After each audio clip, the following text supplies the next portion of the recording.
Yes, welcome everybody to the class. And of course, the last session, we went over the high level overview of the concept of social farming and how it is crucial in today's market to be able to do that type of process today. Today, we will continue to refine our four-step system with you. One being the objective, two, the strategy, third, schedule, and fourth, mechanics. And finally, we will end with tips and tricks with the two most popular Facebook and Instagram, the two most popular social media apps in today's market for realtors. All right, awesome.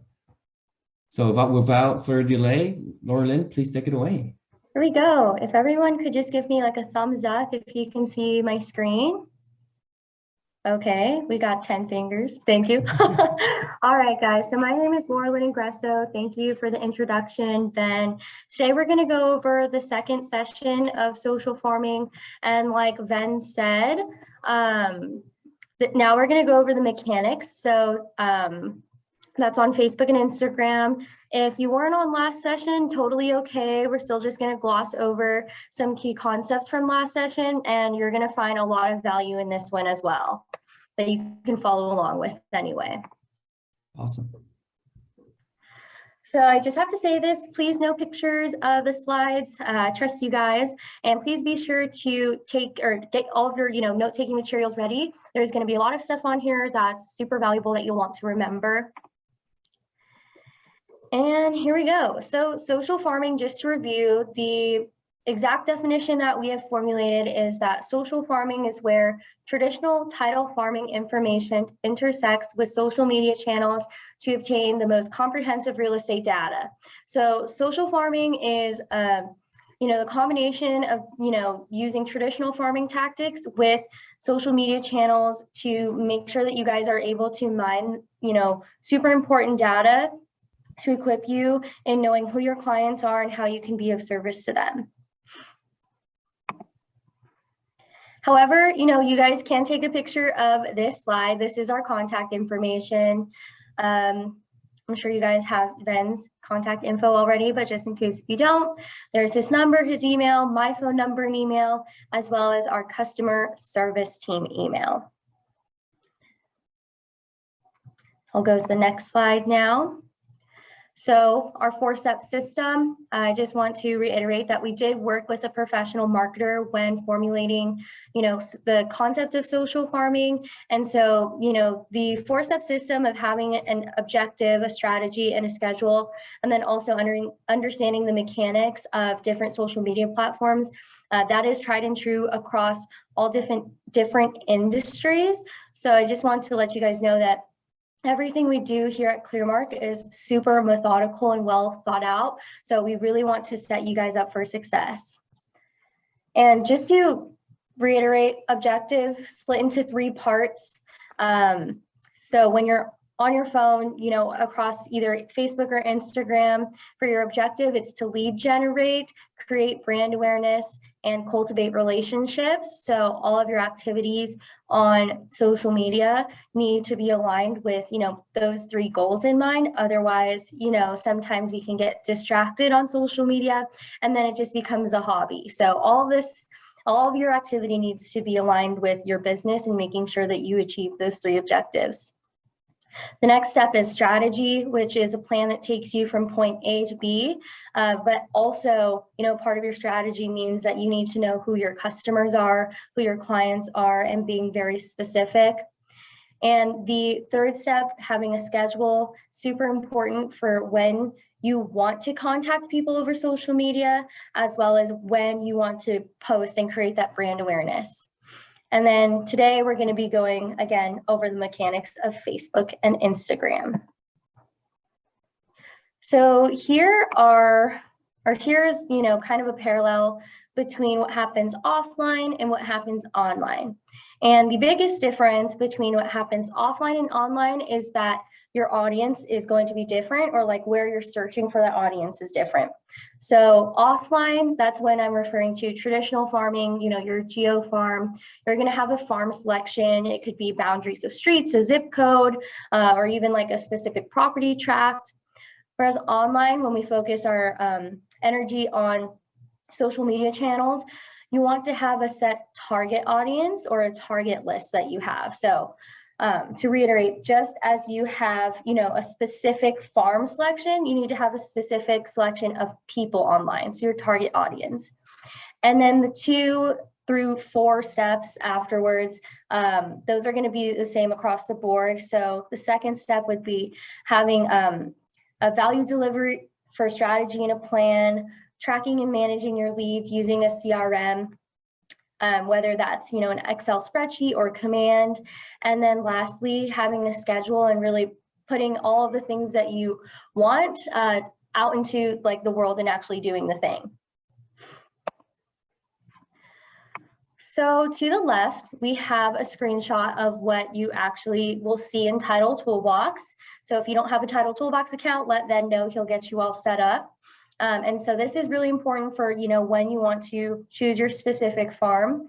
And again, I'm just trying to kind of compare and contrast between farming offline and online.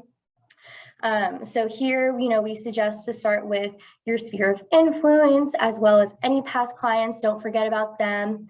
Get set up on Title Toolbox, conduct research on your farm, examine things such as turnover rate, the number of next sellers, empty nesters and absentee owners. Next sellers, that's just, based on the average years owned in that particular area. It's calculating which properties are probably going to sell soon. Empty nesters, those are properties with 30 plus years of ownership and 3+ bedrooms. So it's kind of with the presumption of like the owners of those properties, they had families, they had kids that have grown up and that are probably out of the house by now. So maybe they want, some more suitable living, something that's a little bit more downsized. And then the last one, absentee owners. So that's where the owners are not living inside the property there. So maybe there's tenants living in that property.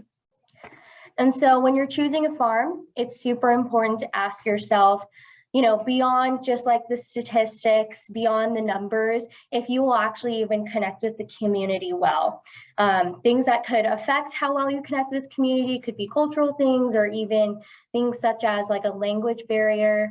And, those will definitely affect if you can serve the members in that community as well. So many different things and aspects to consider when you're choosing your farm, but we just really want to highlight how important it is for you guys to do the research and do your homework so that you can make a strategic and educated decision when you decide to spend your money, time, and energy in that area. And then so next, with farming online, just as you need to establish yourself in a farm, you need to establish yourself on a social media channel by getting set up, creating a profile. And just as you would, do your research in a traditional farm, you need to do your research when you're farming online. So see who you think would be like the ideal connection for you to do business with, because on social media, it's all about socialization. And start with a group of people you already are connected to or already know through mutual connections. So just like how we said, think about your SOI or sphere of influence last slide, or your past clients, think about those people when you're looking at people online as well. Examine things such as livelihoods, life stage, and geographic area. That's still super important. And then again, ask yourself if you'll serve that connection well, and if you could be of value to that connection, and vice versa. We're really big on reciprocal advocate relationships. So the biggest difference between, farming online and offline is just literally the sphere in which you are looking to go find clients. Offline, geo farm. Online, you're looking at social media channels and then making your decisions from there. And to reiterate about how important specificity is when choosing people, this is a quote that we have: everyone is not your customer. Just remember that, it's super important to kind of find your niche, be really specific in the people that you want to service, because as a result, then your marketing will actually become way more refined and defined and specific to a particular group of people in terms of like life stage, or maybe where they're at, like in terms of growing or expanding a family and wanting a bigger space, or maybe for like senior citizens, they might want to downsize and find more suitable living. Any questions so far?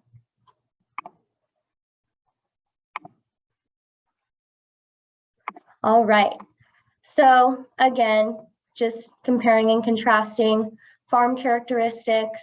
And this also can be based around like types of properties too. So single family residences, condos, empty nesters, next sellers, absentee owners, out-of-state owners, assessed value, FSBOs, notice of defaults, divorces, liens, and bankruptcies. And the latter half of that list you can actually find on Title Toolbox through what's called a lead sheet that is Premier Data. However, pulling just the lead sheet itself is completely free to you, but it's a great way for you to find out what type of life activity is happening within a 2.5-mile radius of a specific property within your farm. So that way, you're able to that way you're just able to, see what type of life activity is happening there. Next, audience characteristics. This is more pertaining to like the social farming, where you have retirees, aspiring homeowners, investors, developers, relocating and or growing families, veterans, renters, business owners, and young entrepreneurs. So we're really thinking about kind of like social groups of people. Now we're going to hop into walking your digital farm on Facebook and Instagram. So this is the mechanics part of our 4-step system. We're going to start off with Facebook. Just some stats for you on Facebook. It is the world's #1 social media platform. There are 2.11 billion users, and that's the potential audience that Meta reports that can be reached with ads on Facebook. It's a highly saturated social media channel. So, across the board, 70% of US adults use Facebook. Whenever I ask, doing in person, like raise your hand if you're on Facebook, even though it says 70%, about 100% of the people sitting in my class raise their hand. And lastly, there's a ton of buying power on Facebook. It's the most popular social media network for men and women aged 35 to 44. So men and women aged 35 to 44, they prefer Facebook over any other social media platform. So, if you look at that age, it might be okay to kind of assume that 35 to 44 people are a little bit more established in their careers.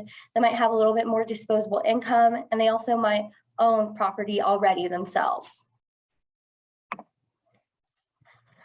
So when we're looking at, the profiles of your sphere of influence, it's super important to think about it, both on Facebook and Instagram, a social media platform as something in addition to, what we only would typically have through a phone book or from just an Excel spreadsheet on Title Toolbox. Because usually we'll just have a phone number, address, first name, last name, maybe a birthday, maybe some notes written in there, but that's pretty much it. But when you approach a Facebook profile, it's super important to think about every profile as an opportunity to learn more about someone and as an opportunity to really find maybe where there could be some pain points or a need in someone's life that would relate to real estate. So once you've, established your target list of people that maybe you think would be in the right position to buy or sell real estate, go ahead and look up, them on first Google, but then also Facebook and Instagram. Look at things such as relationship status, current city or job title, even where their hometown is, any sort of thing that, gives you a tidbit on who they are as a person and their background. That's just going to equip you with as much, information and personal information as possible so that you can find possibly even points of common ground with people, so that when you have those conversations, you're able to not just have it be so focused on real estate, but you're also able to bring like a personal touch to the conversation and show someone that you really care. Next, on Facebook, there's this awesome feature called segmented friend lists. And Facebook actually used to have it where you could create specific lists. So however you want to like categorize or group certain clients or potential clients, you can do that on there. But they used to have it where your news feed would just be comprised of those people, where you can customize like, oh, I want to only see my aspiring home buyers, or I only want to see my investors and developers in my news feed. They took that away, but there still is value in creating those segmented friend lists, because you do have the option when you are posting a status or video, photos, whatever, you do get to manipulate, the audience of that post. So let's say I made an infographic as it pertains to first-time home buyers. And I think that, to my investor and developer friends, this infographic or this educational piece wouldn't really apply to them. I would go to the audience of that post, click the aspiring home buyers category, and then that post would only show to them. So you can actually be very specific in where you put, like all of your posts and where they go and who sees it. Next, on Facebook, you are able to join groups, which is super, super valuable. We actually have a client where I just had a meeting with her today, and she was talking about how she is the sole caretaker of her father right now, but so she doesn't really have that much time to like go out, connect with people. So I said like, hey, that's okay. The great thing about being online is that you're able to be more efficient in terms of connecting and contacting with people, and also seeing like the types of activity that go on in your farm. So I told her to join like community-based groups. So she's in the Valley. So I said, try to find like ones that are particular to the Valley. People like to post, something as simple as like maybe a pretty sunset over the hill, or, people always go on there to be like, hey, is there a preferred tutor that anyone has? My child wants to go take swimming lessons. Where can I go? People also ask for referrals to landscapers, contractors, and also agents. So super important to get involved in those community groups so you know what's like going on. And then also join activity and hobby related groups, just so that you can actually find maybe community groups where there's a point of common ground of like a hobby. We have one client, she likes to run, and after every run that group goes on, they will go and get pizza and beer after. So that's an opportunity to network and get to know the people within your community without it being completely related around like real estate, but actually like forming a genuine bond with others. So great way to network with people. On Facebook, you can also create your own private group. And so we suggest to do, like a private group, kind of like a client appreciation group. Also one where you can invite people, like maybe your clients' friends of friends, to certain events that you put on, just so that people can feel, like they're a part of an exclusive group, that you value them. You can do monthly giveaways or quarterly giveaways in there. Just really give, incentive to, the people that you've done business with, and show them that you really appreciate them. And it's a great way to stay connected. It's also a private forum where you get to be in control as well. So ads on Facebook, I know many of you know that you can run ads on Facebook, but I really want to focus on the middle sample ad target, which is called custom audience. And that's defined by a contact list and site visitors. And custom audience, that's where you can actually extract information from Title Toolbox, and it will export in a Facebook-friendly format that Facebook accepts. And so I just really want to hone in on that, on how like Title Toolbox does have that application for Facebook. So super helpful, super important. So how that one works is that if there is a matching phone number and or email to like a matching Facebook account, your ad will go directly to that account that has the matching email or phone number. So it's super targeted in that way. Some more tips on the algorithm. Algorithm is just a fancy word to say that the computer or the program tracks your activity and will then show you things that it predicts that it thinks you like, what you want to see. So just keep that in mind. First point, who's in your feed? Consider who you're interacting with online and who's on your friend list. So this is where the segmented friend list could be helpful. If you don't want to delete, maybe you're friends with a lot of agents online. I get it. They're probably your friends. But, when you're spending time online, it's super important to be specific and targeted and time efficient, with all of your activity on there. So you can either, create the segmented friend list, or you can delete some agents. We've seen that once agents think like, oh, I only see other agents, but I don't really see like the people that I want to see who are going to give me business, they do decide to kind of clean up their friend list. With content types, like I said, the algorithm will predict like what it thinks it wants you to see. So if you interact with a lot of video a lot of video will pop up for you on your feed. And if you interact with photos, again, photos will pop up on your feed a lot. And then that leads me into my next point. The feed will prioritize posts with a lot of engagement, especially with people that you interact with a lot. So, keep that in mind when you're posting as well. The more engagement that you get, the more prioritized your post will be in the feed.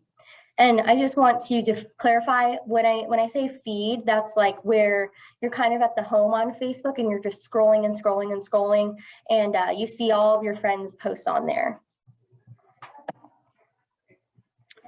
Some things to remember when you're posting on Facebook.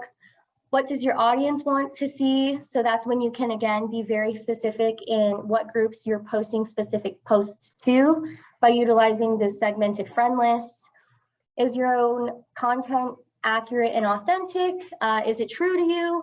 I always like to give the hypothetical, like if your clients were to show, one of your accounts to one of their friends, and then that friend meets you in person, are they going to be surprised, or are you going to be exactly what you think them to be? Or are you going to be exactly what they would think that you are based on your Facebook profile? Next, never pay for comments or engagement. All of these tips that I'm giving you is to help you work with the algorithm, not against it. When you pay for things such as likes, the computer will actually pick up on that, and it knows that you're just paying bots to like your stuff, and that will bring your engagement down. So the people that you actually want to see your post will not see it. Next, engage with your audience and work on conversing in a way that your connections will engage with each other. So, try to keep it exciting and entice people to have conversations with you in the comments.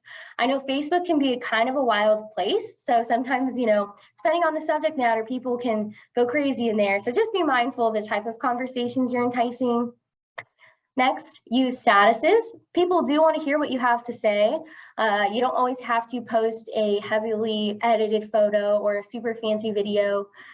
People do want to just have an update on what's going on in your life. So statuses, tried and true, they still work.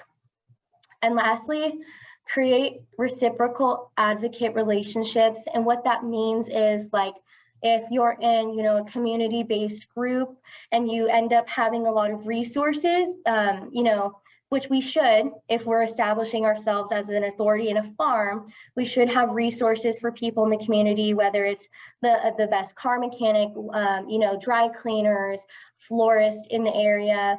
If you can team up with other business owners and really just, refer others who have a need to them, people in the community are going to see like, oh my gosh, Ben Van has a lot of resources. I can always call him up because he probably knows someone. And then, the florist is going to remember, hey, this agent has always given me so much business. I have a great relationship with them. If I hear of anyone who has a real estate need, I'm going to refer them to this agent. So just think in that way. There's the law of reciprocity, where if you just keep giving and giving and giving, like, it will come back to you, as long as you have a genuine and kind heart. So here, I just want to talk about how, this is what you can get from our title farming research from Title Toolbox. But then if you take it a step further, think of things such as relationship status and family, career, work industry, location check-ins. You know, people on Facebook, they put like, oh, I was here at Universal Studios, or I went to North Italia.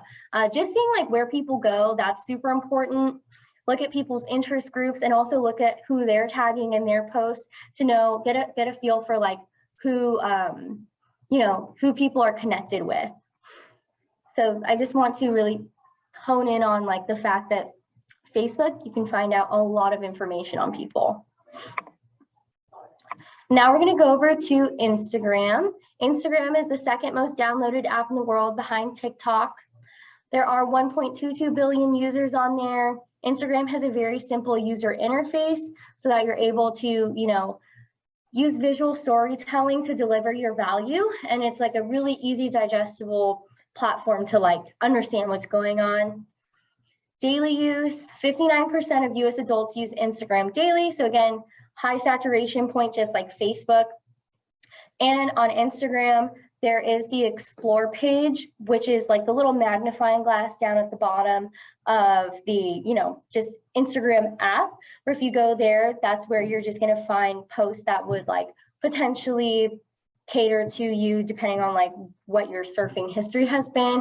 But that's your opportunity to show up in someone's explore page. And that's how a lot of Instagram users find other pages to follow and other content things to look at. So with your Instagram profile, clearly explain what you do and why you're different or unique. There are a few, I'll just off the top of my head, I can think of Tom Ferry. He has a great, you know, Instagram profile just from like clicking on it. He has a great bio. He has a call to action in the bio. He tells people to like click here on this link. He like directs people where to go just based on like the front page of his profile. Clearly, you know, it's obvious why he's on the internet. He's making his purpose known, but then also he's showing his face and delivering value. Think of things such as like, does your headshot need any updating? Are your stories well organized? Are you using like those highlights that are where like the stories are kind of archived on your profile? And again, are you clear with why you're there? So when you click on someone's Instagram profile, you typically only see the first 6 posts. So as you continue to post, just remember or ask yourself like, what are these first 6 posts telling about me? Does it show that I'm an agent? Does it give someone something to remember me by that makes me different? Or is my whole entire feed just made up of market listing or market updates and then like graphs? So make sure that you're just thinking in that way so that you are a memorable agent in someone's mind. Next, to increase your social farm engagement using Instagram, when you are posting, make sure that you add a Geo Tag Location. So that's where you just add a location of where you're at. This puts you on the map so that you're more easily accessible and found. So for example, if you're door knocking in Encino, try to tag Encino, geotag Encino in there. If you're going to go eat at, you know, the Italian restaurant, North Italia, you're posting a photo about it, tag yourself North Italia, because if people click on, like as they're surfing the internet, or if they click on that specific location, your post will also pop up in that feed of posts that were posted at that specific location. So the point of me saying that is that you're just making yourself more accessible, and also you're establishing yourself as someone who's active within a specific farm. Next, in stories, make sure that, you know, you're tagging people, especially clients, if it's okay with them, in any stories that you're posting, so then that they can repost, you know, your story on their story, and then you therefore get more exposure to their sphere of influence. And if someone's curious, they're like, oh, this is who like Jimmy is working with, let me go click on his realtor, and then that's an opportunity. Someone's just looking at your profile. And again, there's other things such as like those stickers where you can do voting, polls, ratings, a question box even, just to entice people. It's like a mini call to action in your story so that you can get feedback from people. On Instagram, we do suggest that you go live. Whenever I suggest this, some people are like, oh, I don't want to do that. I get it. You're in the moment. It's like you're live on the news. Maybe you have a teleprompter, maybe you don't, maybe you just have bullet points, but this is your opportunity to build trust with your audience. You can establish authenticity and transparency because it is in the moment, and it's your opportunity to be candidly yourself. And even if only 3 people, log on to your live, that's 3 people who, you didn't have to cold call or you didn't have to text. This is technically kind of like a touch from you. If someone is actively engaging to choose to watch your live, they're also showing you that, they're interested in what you have to say. So don't get deterred by the amount of people who log on. Just be thankful that, hey, 3 people did. 3 people becomes 5, becomes 10, becomes 20. And so on. So just be consistent and don't be afraid to show people who you are in real time. And also, just if you missed last class, I did have an example. We have a client where she built her whole business, first year in real estate, closed 21 transactions, and she would go live in the farms that she was trying to establish herself in. And even though she didn't have a transaction underneath her belt, she was consistent with going live. She would go to shopping centers that were getting developed. She'd go while door knocking, just showing people that she was in her farm.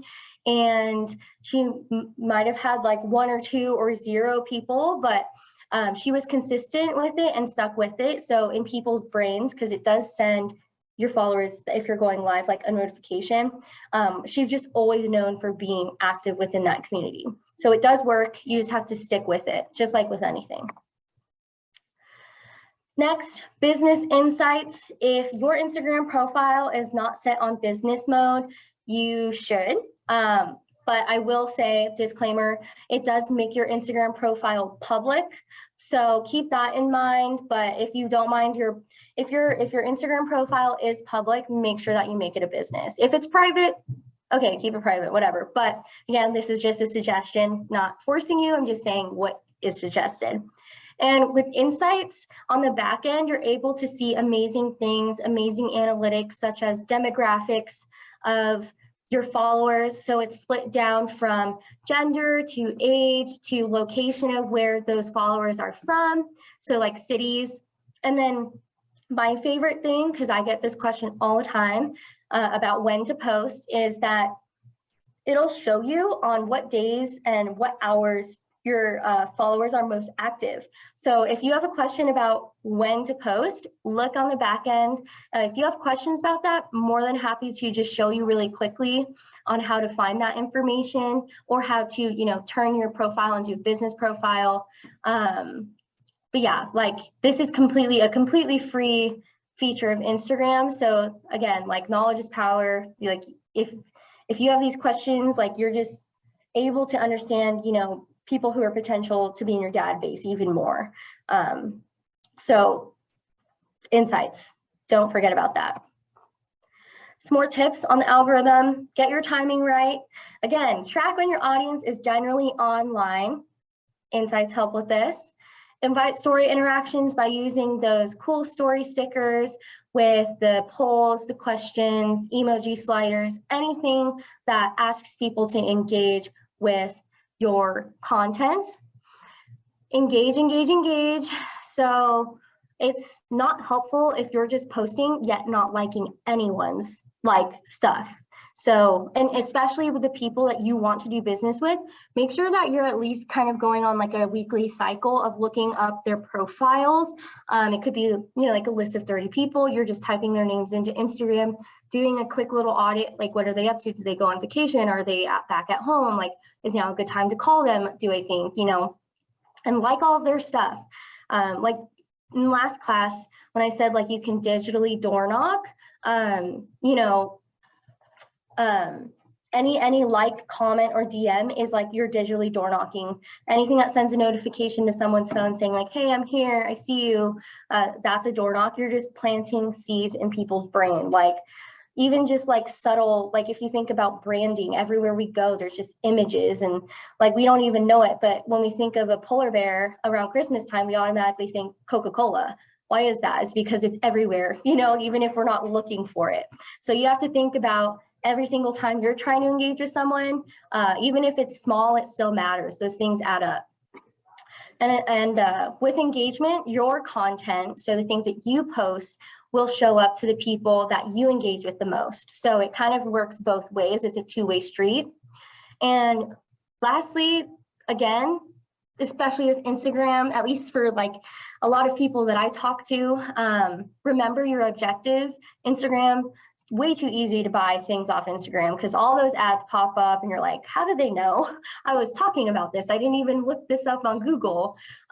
Remember your objective. So it can be really easy to get sidetracked. Just as when you have the objective of cold calling or prospecting, you're not going to go call your cousin or your mom to talk about what they had for lunch yesterday, right? Because that's not aligned with lead gen. So again, social farming is to lead gen, build brand awareness, and cultivate relationships.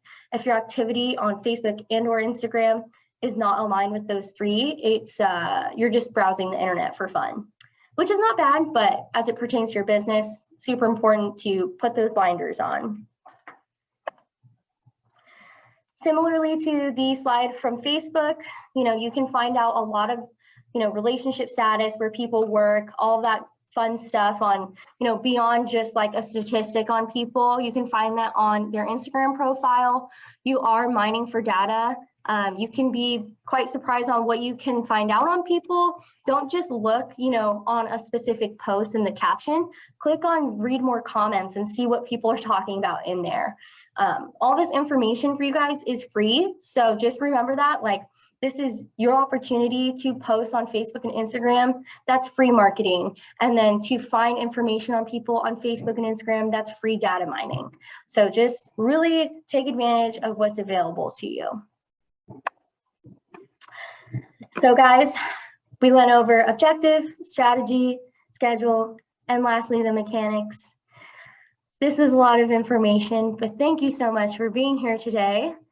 Me and Ben are here to support you, to really help you just like understand that the more data you have, the more powerful you become in connecting with people beyond, a transaction, but really being able to give people a great experience when working with you, because that's what's going to set you apart. So if you guys have any questions, feel free to take it away now.